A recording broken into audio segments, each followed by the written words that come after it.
अस्सलाम वालेकुम मेरे सादा से पाकिस्तानियों। मेरा नाम रेहान तारिक है और आप मेरा यूट्यूब चैनल और फेसबुक पेज देख रहा है।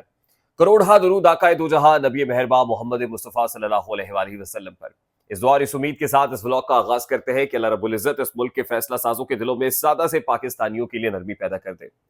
Chief of the army staff general Asim Munir, establishment, मुक्तदरा, फौज, तमाम ताश के पत्ते अपने सीने से लगाए हुए हैं, यानी वो कार्ड शो करने को तैयार नहीं है। लेकिन एक बात हतमी है कि इस्टेब्लिशमेंट अपने साथ जुड़ी गंदगी को खत्म करना चाहती है, अपनी डर्टी लिनन को धोना चाहती है और उसके लिए वो ये तय कर चुके हैं कि 10 साल से कम नहीं। मैं आपको बार बार बता चुका कि 6 साला मंसूबा क्या है और 10 साला एक्सटेंशन क्या है, यानी 10 साला टू बी प्रिसाइज ये जो प्रोजेक्ट है वो क्या है और किसको इस प्रोजेक्ट में लॉन्च किया जा रहा है, इसका सेटअप क्या होगा, इसके खदोखाल क्या होंगे, ये तमाम तफसीलात आज के इस व्लॉग का हिस्सा होंगी। उसके साथ साथ बानी चेयरमैन पीटीआई साबिक वजीर आजम इमरान खान की एक तस्वीर ने कोहराम मचाया हुआ है। ये तस्वीर किसने रिलीज की, लीक नहीं कहूंगा, ये तस्वीर किसने रिलीज की और मौके की मुनासिबत से की कि जब सब कैंपेन खत्म कर चुके, इलेक्शंस में यानी पोलिंग डे में 24 घंटे रह गए तो इमरान खान की तस्वीर जारी कर दी गई। इसके पीछे कौन है, ये तफसीलात भी आज के इस व्लॉग में आपके साथ शेयर करने की कोशिश करेंगे। लेकिन उससे पहले मैं इंतहाई अदब से आपसे रिक्वेस्ट करूंगा कि अगर आपने हमारा चैनल सब्सक्राइब नहीं किया है तो चैनल को सब्सक्राइब कर लें। अगर वीडियो पसंद आए तो लाइक और शेयर करना इसलिए जरूरी है कि हमारा मैसेज तक पहुंच सके और अगर बेल आइकन प्रेस करेंगे तो ऐसी बहुत सारी वीडियोस आपकी निगाह से गुजरती रहेंगी। मेरे सादा से पाकिस्तानियों, सबसे पहले इंपॉर्टेंट चीज यह है कि आज का दिन, ये कैंपेन खत्म हो गई। अब आप कॉर्नर मीटिंग नहीं कर सकते, जलसे नहीं कर सकते, डोर टू डोर कैंपेन नहीं कर सकते, आप जलसे, रैलियां, आप बड़े बड़े इज्तिमात नहीं कर सकते हैं। आज का दिन उन तमाम इज्तिमात, उन तमाम तर जलसों, उन तमाम रैलियों, उन तमाम तर कॉर्नर मीटिंग्स के ऊपर भारी है, क्योंकि यहां पता चलेगा कि कन्वर्जन रेट क्या है। ये जो एक दिन दिया जाता है ना, ये अपने पोलिंग एजेंट्स की तैयारी का होता है, वोटर लिस्टों की तैयारी का होता है, लोगों को मोबिलाइज करने का होता है, ये कन्वर्जन का होता है। यानी जो मेहनत आप करते रहे, इतने दिन तक जो मेहनत आपने की है, अब आपने उसको वसूल करना है, यानी उसको कन्वर्ट करना है। कन्वर्ट करने से मुराद यह है कि कितने लोगों को आप पोलिंग बूथ तक पहुंचाते हैं, पोलिंग स्टेशन तक पहुंचाते हैं और वोट डलवाते हैं। ये बड़ी इंपॉर्टेंट चीज है। तो इसलिए ये गेम ऑफ नर्व्स है। आज का दिन बड़ा इंपॉर्टेंट है और आज मैं आपसे फिर दस्तबस्ता गुजारिश करूंगा कि आपने अपने घरों से निकलना है, पोलिंग बूथ तक पहुंचना है और वोट जरूर पोल करना है, वोट जरूर कास्ट करना है, अदरवाइज आप कंप्लेंट नहीं कर सकेंगे। मैं बार बार ये कह रहा हूं। मेरे सादा से पाकिस्तानियों, बानी चेयरमैन पीटीआई साबिक वजीर आजम इमरान खान की तस्वीर जिस वक्त पर रिलीज की गई वो वक्त बड़ा क्रूशल है। यानी इलेक्शन कमीशन ऑफ पाकिस्तान की कोड ऑफ कॉन्डक्ट के मुताबिक रात 12 बजे कैंपेन इख्तिताम पजीर हुई और जरा देर पहले बानी चेयरमैन पीटीआई इमरान खान की तस्वीर आ गई और वो सारी कैंपेन्स के ऊपर भारी हो गई। यानी इमरान खान साहब की 5 अगस्त के बाद जो बहुत से लोगों ने दर्शन या दीदार नहीं किया था, वो कहते हैं अपने मुर्शद का दीदार नहीं हुआ, तो आपको याद होगा कि बख्तरबंद गाड़ी में बैठे हुए एक हल्की सी झलक उनकी 5 अगस्त के बाद आई थी, लेकिन वाजे पिक्चर, वाजे तस्वीर नहीं थी। लग ये रहा है कि वो इसी वक्त के लिए संभाल के रखी हुई थी। और ये साइफर केस के दौरान जो समाज चल रही थी अबुल हसनात जुल्करनैन साहब की अदालत में जेल ट्रायल के अंदर, ये वहां की तस्वीर है, क्योंकि शायद कुरैशी इमरान खान साहब के साथ खड़े हुए और इमरान खान साहब ने अपना रिवायती और फेवरेट वो ओवरकोट पहना हुआ है जो आपको याद होगा कि जिस वक्त उनकी टांग पे प्लस्तर था, गोली लगी थी, तो जमान पाक में जब वो लाल रंग की कुर्सी पर, सुर्ख कुर्सी के ऊपर विराजमान होते थे तो इसी लॉन्ग कोट के अंदर होते थे और जो उनकी टांग पर प्लस्तर था, एक टांग, अब वो जख्मी देखी जा सकती थी और फिर अब वही कोट पहने हुए जेल के अंदर से उनकी ये तस्वीर वायरल हुई है। अब इस हवाले से बहुत सारे दावे हैं, बहुत सारी कयासराइयां हैं, बहुत सारी अफवाहें हैं कि ये तस्वीर कौन ले सकता है। देखिए, जेल के अंदर पहुंचने के लिए 3-4 किस्म के सिक्योरिटी चेक्स से गुजरना पड़ता है और अच्छी खासी जामा तलाशी होती है। जो सहाफ़ी अडियाला जेल में इस जेल ट्रायल को कवर करते रहे हैं, उनसे हमारी बात हुई और वो कहते हैं कि जो पहला राउंड अबाउट है, जब आप उसको क्रॉस करते हैं, वहां पर भी एक नाका है, वहां पर आप सारा डायरी रजिस्टर के अंदर इंदराज कराते हैं, अपनी डिटेल्स देते हैं, पर्टिकुलर्स देते हैं, जामे तलाशी देते हैं, अंदर जाते हैं।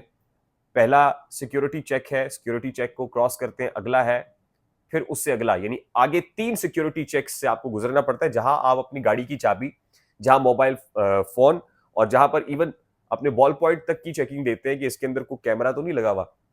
इस तरह के माहौल में, यानी इस तरह की सख्त निगरानी के माहौल में ये मोबाइल फोन अंदर कौन लेके जा सकता है। अच्छा, फिर जो रिपोर्टिंग स्टाफ है उनकी तरफ से ये कहना है कि एक असिस्टेंट कमिश्नर साहब अब्दुल्ला है जिनका नाम, उनको एक्सेस थी मोबाइल फोन की, वो मोबाइल फोन इस्तेमाल कर रहे थे अंदर, कॉल्स भी ले रहे थे। तो हो सकता है कि उनके मोबाइल फोन से ही एक ऑडियो आई हो, उनके मोबाइल फोन से ही ये पिक्चर भी ली गई हो। और उसके अलावा ज़ाहिर आपको पता है कि जो अंदर का स्टाफ है वो ये काम कर सकता है, उनके पास ये एक्सेस होती है, उनके पास मोबाइल है, इवन जज साहब के पास खुद मोबाइल होता है। तो इसमें तो कोई शक नहीं है, शुबा नहीं है कि अगर ये काम हुआ है तो अंदर से हुआ है। वो असिस्टेंट कमिश्नर साहब हो, वो जेल इंतजामिया हो, वो जुडिशियल इंतजामिया हो, जज साहब हो, उनका स्टाफ हो, तो काम तो कहते हैं ना घर का बेदी लंका ढाए। तो ये काम जो भी हुआ है ये इंतजामिया की मिली भगत के साथ हुआ है और इंतजामिया में से किसी ने किया है। अब इसको आइडेंटिफाई कोई कर पाता है या नहीं कर पाता ये तो यकीनन वक्त बताएगा, लेकिन इन्वेस्टिगेट और इंटेरोगेट होना चाहिए, क्योंकि ये जिस वक्त की फोटो है उस वक्त साइफर केस अभी चल रहा था और लगता है कि जिसने फोटो ली है उसने संभाल के रखी कि जब इलेक्शंस यानी पोलिंग डे में 24 घंटे बाकी रह जाएंगे तो इस तस्वीर को रिलीज किया जाएगा और इसका मकसद लोगों को का जोशो जज्बा है वो बढ़ाना होगा, क्योंकि इस कैंपेन के अंदर इमरान खान साहब तो कहीं नहीं है, लेकिन उनकी तस्वीर ही एक वो काम कर सकती है जो अभी तक बहुत बड़ी बड़ी कैंपेन्स नहीं कर सकी। अच्छा, दूसरी इंपॉर्टेंट चीज है, अब जाहिर है इसका तो पता लगाना बहुत जरूरी है। और फिर ऑडियो, आपको पता है ना जस्टिस बाबर सत्तार साहब ने ये ऑडियो उसका जो केस है वो टेकअप किया इस्लामाबाद हाई कोर्ट में। वहां पर भी जो एजेंसीज है, खुफिया एजेंसीज है, वो इसका जवाब नहीं दे सकी कि ऑडियोज कौन जो है बनाता है और फिर कौन रिलीज करता है और कौन लीक करता है। तो जैसे पहले जवाब नहीं आया था, अब भी कभी इम्कान आते हैं कि एजेंसीज तो इसका जवाब नहीं देंगी, लेकिन उनको पता सारा ही है कि ये कहां से हुआ, कैसे हुआ, कब हुआ, किसने किया और रिलीज फिर किस प्लानिंग के तहत किया गया। दे नो एवरीथिंग, वो एवरी बिट ऑफ इट वो जानते हैं कि क्या है और कौन कर रहा है। अच्छा, अब इंपॉर्टेंट चीज ये है कि मुक्तदरा ने, इस्टेब्लिशमेंट ने एक मंसूबा बनाया है और हमारी इतलात के मुताबिक वो मंसूबा 10 साला मंसूबा है। इसके ऊपर सुहेल वड़ाइच साहब ने भी बड़ा खूबसूरत कॉलम भी लिखा है। 10 साल का मंसूबा है। हम आपको बार बार पहले भी बताते रहे हैं कि 6 साल तक तो आप समझिए कि जो भी chief of the army staff आएगा वो 6 साल के लिए आएगा, क्योंकि आर्मी एक्ट में अमेंडमेंट के बाद अब 3 साल की एक्सटेंशन तो है ही, यानी ये तो नागुजीर है, ये तो हक है 3 साल की एक्सटेंशन। इसमें आपको कोई लेजिस्लेशन की जरूरत नहीं है, पॉलिटिकल पार्टीज को इकट्ठा करने की जरूरत नहीं है, बल्कि आर्मी एक्ट में अमेंडमेंट के बाद आप 3 साल की एक्सटेंशन तो ले लेंगे, यानी 6 साल तो पक्के हैं।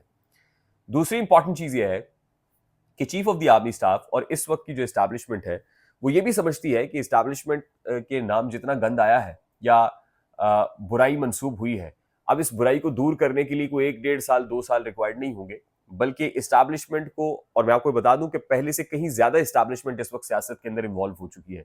यानी सियासत में एस्टैब्लिशमेंट का असर रसूख बाजवा एस्टैब्लिशमेंट से बहुत ज्यादा है और वो हर चीज को बनजर अमीक देख रहे हैं, खुद देख रहे हैं। मुल्क की इकोनॉमी से लेके मुल्क के खारजा महाज तक हर चीज में एस्टैब्लिशमेंट कूदी हुई है और वो समझते हैं कि फैसला यहीं से होगा, एग्जीक्यूशन पॉलिटिकल जो स्टेक होल्डर है या जो हुकूमत है वो कर रही होगी।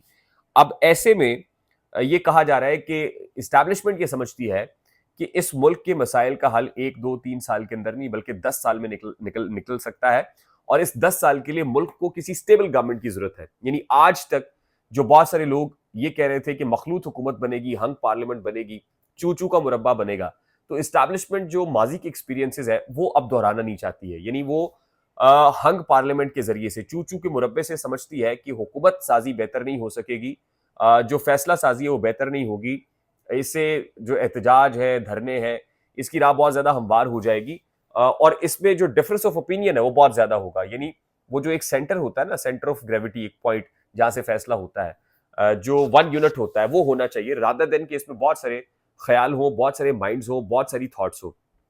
अब 10 साल की हुकूमत देनी किसको है? आई मीन ये 10 साल की जो स्टेबिलिटी है वो कैसे आएगी?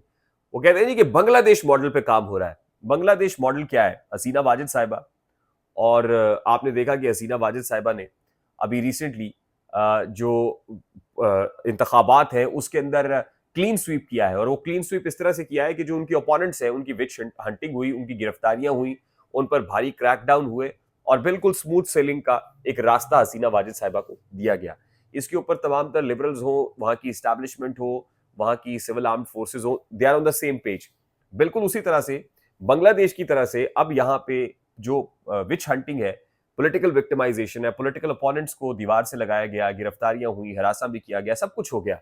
तो बिल्कुल उसी तरह एक रास्ता दिया जा रहा है पाकिस्तान मुस्लिम लीग नून को या नवाज शरीफ को, और कहा यह जा रहा है कि इतनी नशिस्तें नून लीग के पास होंगी, यानी 120-130 नशिस्तें वो निकाल लेंगे, और साथ जो छोटी पॉलिटिकल पार्टीज हैं जैसे JUIF है या MQM है, इस तरह की, या बाप पार्टी है, इस तरह की छोटी पॉलिटिकल पार्टीज को ऐड करके पाकिस्तान मुस्लिम लीग नून की सादा अक्सरियत बनाना मकसूद है और उसमें पाकिस्तान पीपल्स पार्टी को ऑपोजिशन में बिठाया जाएगा। यानी पाकिस्तान पीपल्स पार्टी विफाक में ऑपोजिशन का किरदार अदा करेगी। फिर बहुत से लोग ये सवाल उठा रहे हैं कि तहरीक इंसाफ का क्या होगा। तो कहते हैं कि फैसला साज कुव्वतों ने यह फैसला किया है कि जैसे पंजाब के अंदर अगर मियाँ वाली है जहां तहरीक इंसाफ की बहुत अक्सरियत है, वहां उसको रोका नहीं जाएगा। लाहौर है, लाहौर में अगर तहरीक इंसाफ बहुत नशस्तें ले रही है तो तहरीक इंसाफ को रोका नहीं जाएगा।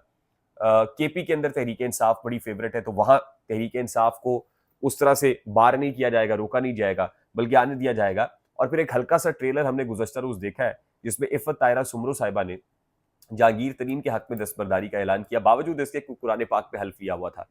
यानी इन लोगों का फैसला बादस हुकूमत होगा, यानी बादस इंतखाबात होगा कि इंतखाबात के बाद इन लोगों का क्या करना है जो इंडिपेंडेंट हैसियत में जीत कर आ रहे हैं, इनको किस पलड़े में डालना है। तो इसकी हवाले से भी अब उन्होंने अच्छी खासी प्लानिंग कर रखी है। तो ये प्लान वो है जो इस्टेब्लिशमेंट का प्लान है और इस्टेब्लिशमेंट ये समझती है कि हमें इस मुल्क के किबले को दुरुस्त करने के लिए, मुल्क की मईशत को दुरुस्त करने के लिए, मुल्क की खारजा पॉलिसी को दुरुस्त करने के लिए, दीगर ममालिक से अपने ताल्लुकात को उस्तवार करने के लिए 10 साल की हुकूमत चाहिए होगी। लेकिन अब सवाल यह है कि क्या नवाज शरीफ साहब अपनी माजी की रविश तर्क करेंगे? इस्टेब्लिशमेंट से लड़ाई की जो रविश है वो तर्क की जाएगी? क्या वो इस्टेब्लिशमेंट के तमाम तर फैसलों पर बच्चा जो मूरा घूम गया उस्ताद कहने के लिए तैयार होंगे? नवाज शरीफ साहब क्या करेंगे? फिर उसके बाद इंपॉर्टेंट चीज तो यह भी है कि कल को पाकिस्तान के जमीनी हकायक तब्दील हो जाते हैं, सियासी हकायक तब्दील हो जाते हैं। कोई पॉलिटिकल पार्टी फॉर एग्जाम्पल आके एहतजाज करती है, कोई प्रोटेस्ट करती है, कोई धरना देती है, हुकूमत उसको रिलीफ देने के लिए तैयार होती है लेकिन एस्टैब्लिशमेंट तैयार नहीं होती। फिर खारजा महाज के ऊपर हुकूमत कुछ और सोचती है, एस्टैब्लिशमेंट कुछ और सोचती है, डिफरेंस ऑफ ओपिनियन आ जाता है। तो फिर एस्टैब्लिशमेंट कहां खड़ी होगी और फिर हुकूमत को कहां खड़ा करेगी? तो इसलिए अभी तक तो ये फैसला साजों ने जो फैसला किया है वो हवाई कला तामीर किया है कि ऐसा होगा, लेकिन क्या प्रैक्टिकली हम इसको एग्जीक्यूट भी कर पाएंगे या नहीं कर पाएंगे, ये एक बहुत बड़ा क्वेश्चन मार्क है। और आने वाले दिनों में इंटरनेशनल ऑब्जर्वर्स या इंटरनेशनल एस्टैब्लिशमेंट या ह्यूमन राइट्स की तंजीमें क्या सोच रही होंगी, ये भी बहुत बड़ा सवाल है। बारकैफ अपने तौर पर इस वक्त मुक्तदरा ये सोच बैठी है, एस्टैब्लिशमेंट ये सोच बैठी है, लेकिन अगर आपने किसी भी फैसले को तब्दील करना है, किसी भी चीज को आप अपनी मर्जी के मुताबिक चाहते हैं, तो आपको एटलीस्ट ये जरूर करना पड़ेगा कि पोलिंग डे पर निकलना पड़ेगा अपने घर से और अपने घर वालों को भी निकालना पड़ेगा और वोट कास्ट करना होगा। अदरवाइज कुछ भी तब्दील नहीं हो सकता है। आई होप के इंफॉर्मेशन आपको पसंद आई होगी। अगर पसंद आए तो लाइक और शेयर करना मत भूलिएगा। हमारा मैसेज तक पहुंचेगा, बेल आइकन प्रेस कर दीजिएगा और अगर आप हमारे चैनल पे नए हैं तो चैनल को सब्सक्राइब भी कर दीजिएगा। मुझे रेहान तारिक को इजाजत दीजिए। अपना बहुत सारा ख्याल रखिएगा। अस्सलाम वालेकुम।